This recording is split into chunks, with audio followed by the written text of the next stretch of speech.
It's important that, when the rebates are there, acknowledge it and use them. I know that every time the insulation comes in, the market gets flooded. And there is so many horror stories where houses burn down and there is Tom, Dick, and Harry and Joe Blow walking on the road starts doing this insulation business. My suggestion to investors is, and especially if you are upgrading and putting your own principal place of residence as renting, do these changes now.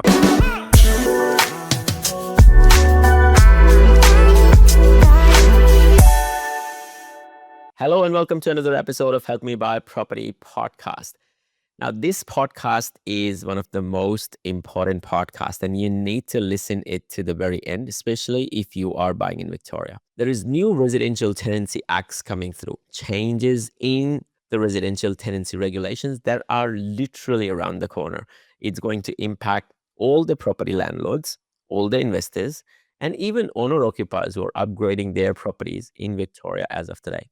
Now, there's a lot of solutions available about these minimum rental standards, and we are going to dive deep into what these changes are and how do they impact you, and what do you need to do today in order to making sure that you are well covered and you're not out of pocket. Now, in order to discuss all of this, I have Nicky from Powerband Electrical today. Nicky, how are you today? Hey, Muzz, I'm good. How are you? I am amazing. Thank you for coming back on the show, Nicky. You're welcome. Thanks for having me again. A lot of changes in the residential tenancy act. Look, in the last 12 to 18 months, there's been so many changes in the Act, in the legislation, in the minimum rental standards. It's quite bamboozling to property managers and investors alike.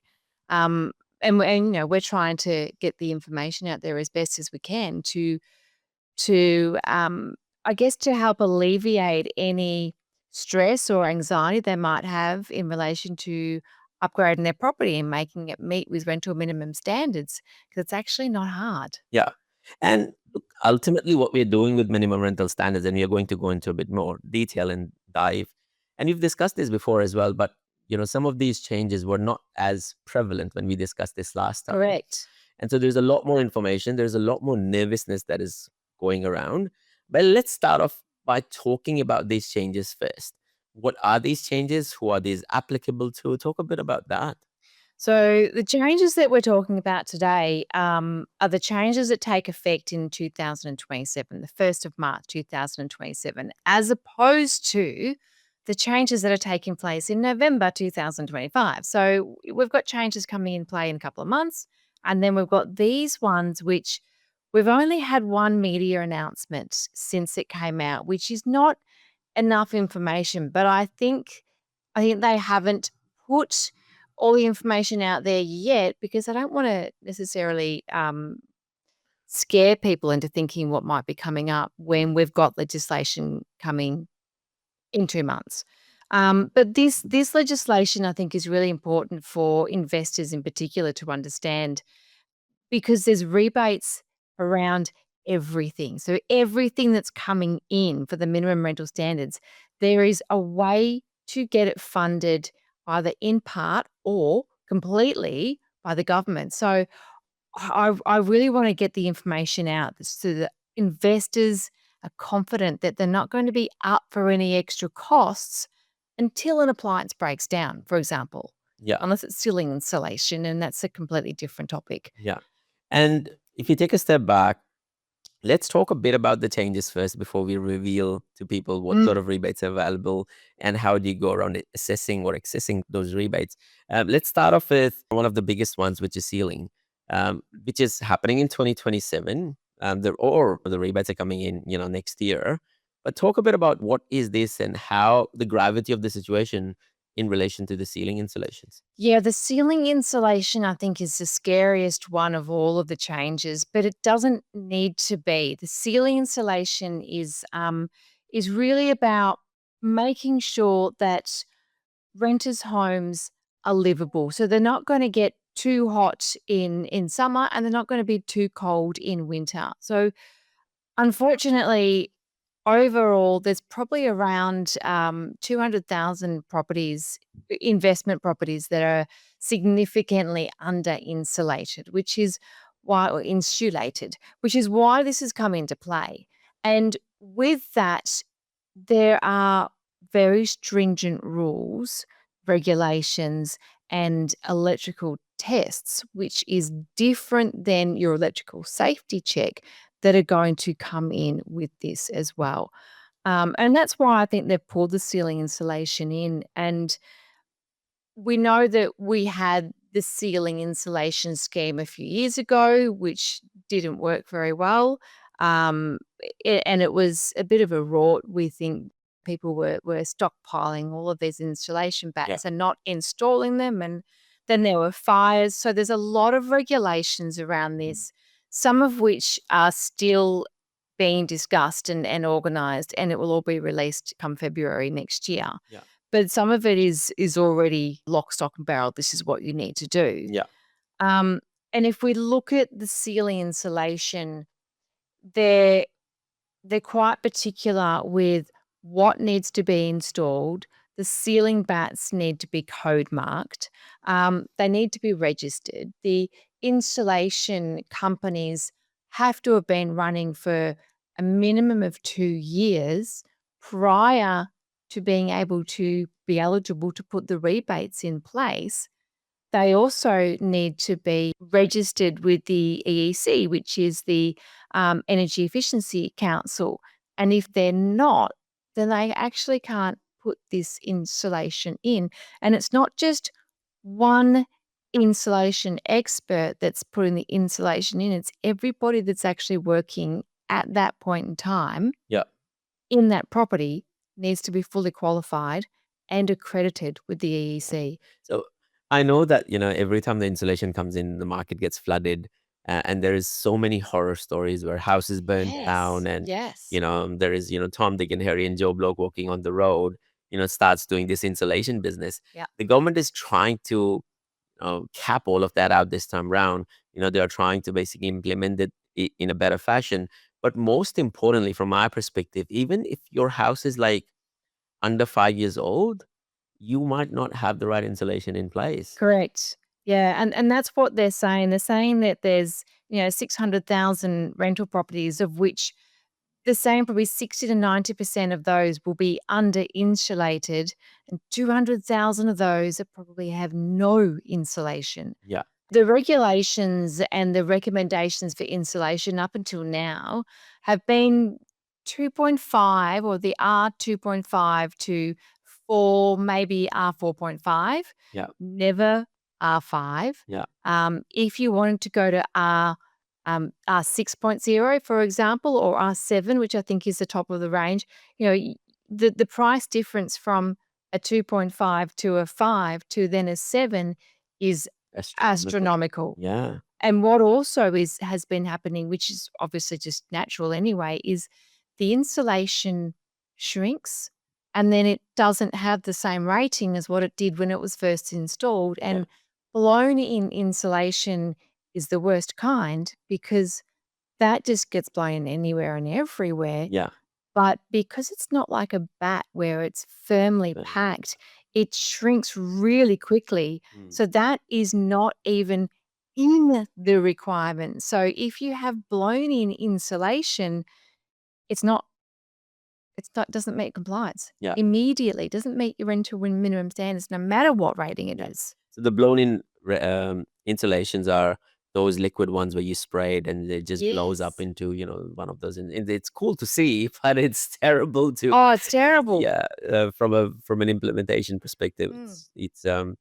it doesn't work. And so, of course, we need to be really, really careful about the insulation side of things. Now, for a lot of people, they might think that, oh, it's 2027, so I have to just wait till 2027 and I don't need to worry about it right now. One of my learnings have always been is the quicker you get into this, the maximum benefit that you can avail. Mhm. And you get the best of the best, right? Because, there's over compliance at the start. People have sharp pricing in place. So you need to be, because, they are available to you from February 2026. And so there's some decent amount of money that is available to you from rebates side of things as well. Exactly right. And get in while the rebates are available. So the rebates are released February 2026, so not that far away.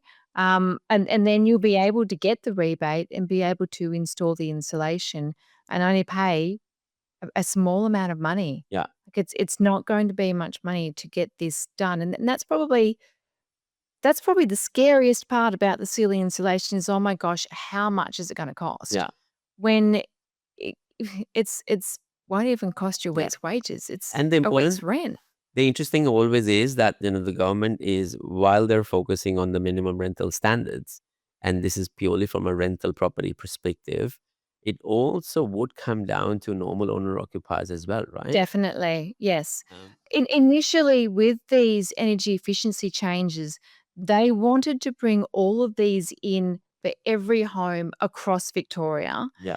but they were worried, and there was a lot of backlash that there wasn't going to be enough trades, there Mm. wasn't going to be enough supply, so therefore they couldn't do it all, and occupiers didn't want to get forced to do anything with their properties. Mm. But the rebates are available for owner occupiers as well. It's not just available for investors, which I think is the misconception out there, that a lot of investors go, well, I can't get it. It's only for investors, or sorry, for rental properties, or they think, well, actually, it's for me, but not for investment. And Yeah.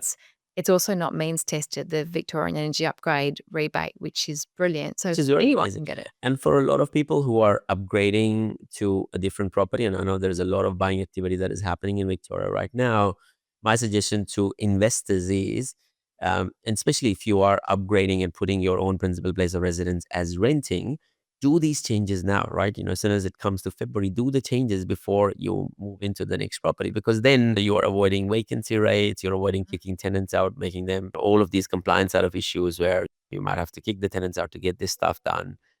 You can avoid all of that before you actually make that upgrade move. Mm, exactly right. Do it now, and do it before your property becomes vacant, because once it is vacant, you have to have it meet the rental minimum standards before you can advertise it, because that legislation kicks in November 25 this year. Yeah. Don't get yourself taken on a ride by property spookers, so-called property investment advisors, or buyer's agents who are selling house and land packages or off-the-plan properties or apartments. Get yourself a copy of this book called The Millennials Guide to Property Investing. This book is not just for millennials. The title suggests, but it's actually the most advanced way of investing in property. This book will relate to your clients, your colleagues, and other business owners. There are so many property spookers out there who have come out of the woodwork over the last 3 to 5 years, and there is so much misinformation out there that I had to write a book about all the F-ups that people can actually avoid in order to be super successful in the property investment journey. Some of these are really easy to identify, but they are so costly to fix once these mistakes are made. So it's a short book, it's easy to read, it has a lot of stories, it has a lot of examples, and it is a true guide for people who wants to do it themselves. My name is Moxin Reza. This is my story, and a lot of you will relate to parts of this story if you're not born in the riches, and if you're trying to build a property portfolio that can last generations and help you improve your lifestyle along the way. So I give you a chance to come out there and have a read. Be kind, stay safe, keep smiling, keep investing, and please do check out the book.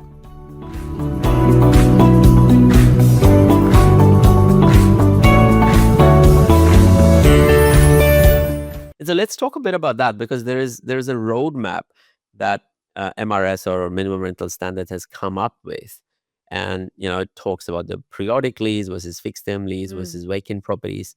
So help the users and listeners understand, how does that really work and what gets triggered where?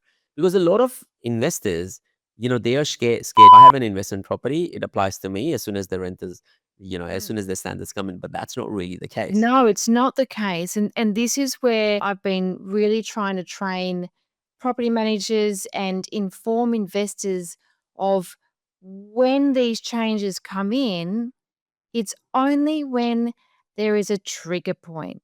Now, a trigger point in relation to the energy efficiency changes is either a lease change, you have a brand new property, or there is a change in circumstance. So if we talk about periodic, so a periodic tenancy agreement is when you don't have an active lease in place. So it means that your renters have probably gone from the fixed term tenancy, they've been in the property for 12 months. 12 months has come up, it then rolls over into a periodic tenancy, which is a month by month. Yes, a month by month tenancy. It's generally, you'll find a lot of properties are on a month by month periodic tenancy. Yeah. Because they just roll over. And unless a renter pushes for another fixed term tenancy or an owner pushes for another fixed term tenancy, their lease can continue on for years and years to come on a month by month / periodic tenancy. Yeah. Fixed term tenancy can be anything from 6 months to 12 months to 2 years. You can't do anything more than 5 in a residential property, but that is your fixed term tenancy. Now, when your trigger point comes into play with these changes is when there's a change to that lease. So if your lease has gone from a 12-month fixed term or a 6-month fixed term or a 3-month fixed term, it doesn't matter. Whenever that lease changes from a fixed term, rolls into a periodic, boom, that's your trigger point. Yeah. So at that point, you then have to make sure that these new changes are implemented. Now, not all of the new changes are implemented one at a time.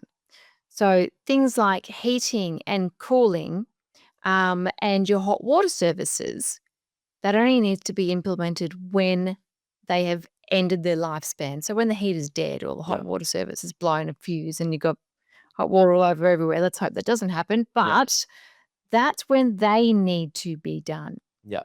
But things like the draft proofing, the ceiling insulation, and making sure you've got cooling and refrigerated cooling in the main living area of the property, that is when those trigger points come into play. Sure. And your shower heads. So there's a bunch of things that need to be done. When you have a vacant property and you're about to put it on the property for lease, all of them need to be done again, except for when your heating, if your heating is working, and it is so your heating does have to be a 2-star or above, so it needs to be an energy efficient heating. Yeah. That's the only thing that you would need to change if it hasn't died. But if your hot water service, if it's a gas one, can continue on until that dies. So that's the trigger points. It's when there is a change in tenancy. However, if you have a periodic tenancy before the 1st of March 2027, you don't need to do any of these. Yeah, you have to do this slowly and gradually. Correct. Until it so only changes. if the transition happens after that time. Exactly right. Yes. And with cooling, they're making this mandatory across the board. I think it's mandatory across the board that cooling must be in rental properties in the main living area only. So it doesn't have to be throughout. You don't have to have ducted heating and then you have to have ducted cooling. Yeah. You only have to have cooling in the main living area. Yeah. And regardless, this is the only difference with the periodic tenancy, cooling must be installed by 2030. Yeah. So they've given a lot of time. They've given you like 4 years to basically catch up. Correct. Or almost 4 to 5 years to catch up. It's not like you have to do this instantly. That's right. And there is a lot of rebates available. Like, this is not government putting in extra pressure. They are basically throwing in free money for you to upgrade your properties, right? Exactly right. Exactly. And there is rebates to put cooling in. To just put a split system in a property, the rebate's fairly small at this stage. We are hoping that will increase. But if you are removing a gas appliance, let's say you've got a wall furnace or a space heater in the main living area, neither of those are very highly rated. Yeah. Your space heater is probably not going to be a 2-star. Your wall heater, depending on what year might be. Yeah, exactly. Yeah, they're pretty dodgy, those ones. But you take those out and you put a split system in, instead of paying $3,500, $4,000, you're only paying $1,500 to $2,000. Yeah. Sort of max. Yeah. Because you're taking out a gas heater and putting in an efficient heating and cooling system, which is what the government wants. They want that in there. I think a lot of, you can play smart here as well, right? I always say play the system, right? So if you're an owner-occupier who's about to put the property out on rent, you have some of these rebates available to you when it comes to cooling side of things, right? So you might as well make those changes and then put the property out. Oh, absolutely. Make the changes now. You've got the rebate. Correct. Why not use it? Yeah. So especially like for the cooling, for you as in listeners, there's massive cooling rebates available right now.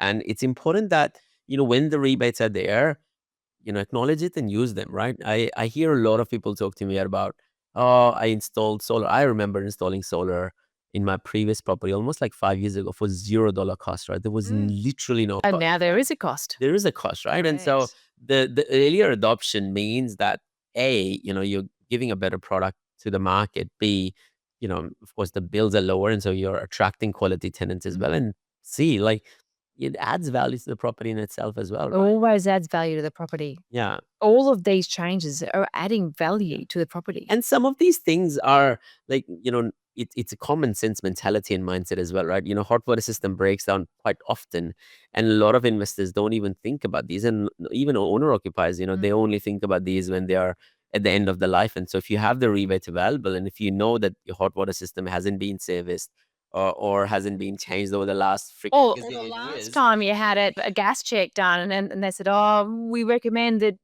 you look at maybe swapping it over. Yes, Swap it over. 100%. Yeah. Doesn't need to be blown or not working. Swap it Especially when over. you have the rebates available, right? Exactly. Like if it's lower cost to you and you can claim it on tax, like, there could not be anything better than this, right?